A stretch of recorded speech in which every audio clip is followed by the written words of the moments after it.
Nagsiling siya sa mabaskog nga tingog, kahadlok kininyo ang Dios kag dayawa siya tungod kay nag-abot na ang oras nga hukman niyang tanan nga tao kag simbahon naton siya nga naghimo sang langit kag duta, sang dagat kag sa mga tuburan. Bugna 14:7. Isa lang mga kauturan ang ginkalipatan sa mga tao. Subong kabalo ko mo kung ano?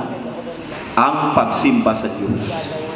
Kaya ang mga tao nalipat na bangon sa kasakaon sa ilang trabaho, sa kasakaon sa ilang pangabuhi, sa kasakaon sa cellphone, kag sa tanan-tanan nga klaseng sako. So gin-remind kita sa bugna 14:15 nga aton gid simbahon ang Ginoo nga akin anglan mga abyan. Ang pamangkot, kinahanglan gid bala nga simbahon naton ang Dios.